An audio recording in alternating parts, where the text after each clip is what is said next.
በጣም የሚዋደዱ ቤተሰቦች ናቸው። እናት፣ አባት እንደዚሁም አንድ ቆንጆዬ ሴት ልጅ አለቻቸው። ነገር ግን አንድ አጋጣሚ ነገሮችን ሙሉ በሙሉ ለወጠ።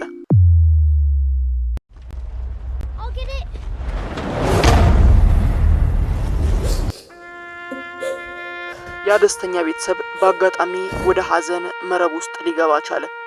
እናትና አባትም ነገሩን መቋቋም አልቻሉም። በጣም በናፍቆት ተሰቃዩ። ነገሩን የተመለከተው ሰይጣንም በልጃቸው ተመስሎ ልጃችሁ ነኝ ሲላቸው አመኑት። የልጅቷ መጫወቻ በሆነው አሻንጉሊት ውስጥም ገብቼ ልኑር ሲላቸው ያለምንም ማመንታት ተቀበሉት። ነገር ግን የልጅቷ መልካም መንፈስ ሳይሆን ሰይጣን ነበር ወደ አሻንጉሊት ውስጥ ጠልቆ የገባው።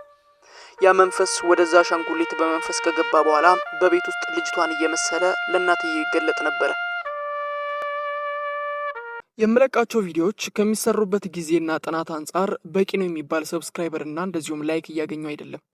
ሰብስክራይብ እንድታደርጉ በትህትና ጠይቃለሁ። እዚህ ጋር ነው እንግዲህ ትልቁን ትምህርት የምንማረው። በፓራኖርማል ጥናት መናፍስት ወደ አንድ ቤት ከመግባታቸው በፊት ወይም ደግሞ ወደ አንተ ጓዳ ከመግባታቸው በፊት ግብዣ ወይም ኢንቪቴሽን ይፈልጋሉ። ያቺ ምስኪን እናትና አባት ምናልባትም የፈቀዱት ለልጃቸው መንፈስ ነበረ። ወደ ቤታቸው የዘለቀው ግን ጥንታዊ ሰይጣን ነበር። ይህ የ2017 የአናቤል ክሬሽን ፊልም ቤዚክ ሲኖች ናቸው። ነገሩ ፊልሙ ሆነ እንጂ ከዛም ያለፈ እጅግ ከፍተኛ የሆነ ታሪክ አለው። ነገሩ እውነት ሆኖ ሳለ ብዙዎቻችን ያልተመለከትናቸው ብዙ የታሪክ አጋጣሚዎች እንዳሉ ማመላከቻ የሆነ የፊልም ክፍል ነበረ። ሰይጣን በአካል የተገለጸባቸው የሰው ልጅ የታሪክ አጋጣሚዎች ብዙ ናቸው። በተለይም በ1980ዎቹ ማገባደጃም አሜሪካውያንን ያስገረመ አንዳንድ ክስተቶች እነሆ ጀባ ልበላችሁ። ሰይጣን መስታወትን እንደ ፖርታል ወይም ደግሞ መግቢያ ተጠቅሞ ያውቃል። ልክ አናቤል ክሬሽን ላይ አሻንጉሊቷን እንደተጠቀመው ሁሉ ሰይጣኑ መስታወቱን እንደ ፖርታል ከተጠቀመ በኋላ ያልተለመዱ ክስተቶችን በመስታወቱ ላይ መስተናገድ ጀምሮ ነበር። የእጅ አሻራዎችን ጨምሮ ሌሎችም አስገራሚ ክስተቶች፣ እንግዳ የሆኑ ነገሮች ይታዩ ነበረ። ይህም ብቻም አልነበረም። በዛኛው በ1980ዎቹ አጋማሽ አካባቢ ላይ በዚያ ወቅት አንድ የወይን ጠጅ ማስቀመጫ ሳጥን የገዛ ግለሰብ በቤት ውስጥ ያሉ የኤሌክትሪክ ዕቃዎች በራሳቸው መፈንዳት የጀመሩበትን ወቅት ያስታውሳል። እነዚህ የሚያሳዩት ክፉ ኃይሎች በሰው ልጅ ውስጥ በተለይም በምንወዳቸው ነገሮች ውስጥ መግባት እንደዚሁም መደበቅ እንደሚችሉ አመላካች አጋጣሚዎች ናቸው። ለምንድነው ሰይጣን በምንወዳቸው ቁስ አካል ወይም ደግሞ ግዑዝ ነገሮች ላይ ጉልበቱ የሚበረታው እንደዚሁም በሕፃናት ላይ ከሚጠበቀው በላይ የሚጠነክረው?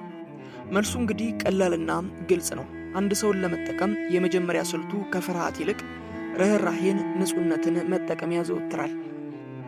ሕፃናት በሰው ልጅ ታሪክ ውስጥ ከፍርሃታቸው ይልቅ ርህራሄያቸው እጅጉን የበረታ ነው። ግዑዝ አካላትም ቢሆን በውስጣቸው ፍርሃት ሳይሆን ግዑዝነትን ስለያዙ በቀላሉ ለዚሁ ተጋላጭ ናቸው። በጥንት ካቶሊካውያን እንደዚሁም የእምነት አስተምሮች ውስጥ የሚነገረው ኦራል እንደዚህ ይላል። በቤተ ክርስቲያን ውስጥ የሚያድጉ በተለይም ደግሞ ወላጅ አልባ የሆኑ ሕፃናት ከሞቱ በኋላ አብዛኛውን ጊዜ የኔ በሚሏቸው ቁስ አካላት ላይ የነሱ መንፈስ ወይም ደግሞ እርኩስ መንፈስ ያርፋል ተብሎ ይታመናል። ይህም የሚሆነው በልጅነት ጊዜያቸው የሚገባውን ፍቅር አግኝተው ስላላደጉ በበስተ መጨረሻ የሚይዟቸው ዕቃዎች በእንደዚህ አይነት ጎስቶች ይጥለቀለቃሉ ይላል። በእውነተኛው የፓራኖርማል ታሪክ ውስጥ ኢንፌስቴሽን የሚባል ደረጃ አለ። ክፋቱ ገና ሰው ውስጥ ከመግባቱ በፊት ቤቱንና የቤት ውስጥ የሚገኙ ዕቃዎችን የራሱ ማድረግ ላይ ያዘወትራል። በ1970ዎቹ የተከሰተ አንድ እውነተኛ ታሪክ አለ። በአንድ ቤት ውስጥ የነበረ አሮጌ ፒያኖ በሌሊት በራሱ ይጫወት ነበረ። ልክ አናቤል ላይ እንደሚታየው ዕቃዎቹ በራሳቸው እንደሚንቀሳቀሱትም ጭምር። ዕቃዎቹ የሚዘወሩት በኃይል ነው። ኃይል ደግሞ ከመሬት የሚነሳ ነገር አይደለም። ያ ኃይል በሁላችንም ውስጥ የሚፈጠረው ፍርሃት። ዕቃዎቹ ይበልጥ ጉልበት ማግኘታቸው እንደዚሁም ከኛ ውስጥ ፍርሃት ይበልጥ እያደገ መምጣቱ ሰይጣን በእኛ ላይ ሙሉ በሙሉ ስልጣን እንዲኖረው የሚያደርግበት ምዕራፍ ላይ ይደርሳል። በዚህ አጋጣሚ ነው የኛ የሆነውን ሶላችንን ወይም ደግሞ ነፍስያችንን ከኛ ለመንጠቅ የሚጥረው። በፓራኖርማል ጥናት ውስጥ የምንመለከተው በእውነተኛው ዓለም ቢሆን አንዳንድ ጊዜ የምንወዳቸው በቤታችን ውስጥ የምናስቀምጣቸው ነገሮች፣ የቆዩ ፎቶዎች፣ ጥንታዊ የአንገት ሐብሎችን ጨምሮ ያረጁ አሻንጉሊቶቻችን የማይታወቅ የታሪክ ገጽ ሊኖራቸው እንደሚችል መገንዘብ አለባቸው። አናቤል ክሬሽን ያስተማረን እንደዚሁም በፓራኖርማል ጥናት ውስጥ የምንመለከተው እውነተኛ የታሪክ ገጾች እነዚህ ናቸው። በቀጣይ ቪዲዮ ስለሌላው የዋረን ቤተሰብ አስፈሪ ፋይል እስክንገናኝ በሰላም እደሩ። መብራታችሁን ማጥፋት ግን የራሳችሁ ድርሻ ነው።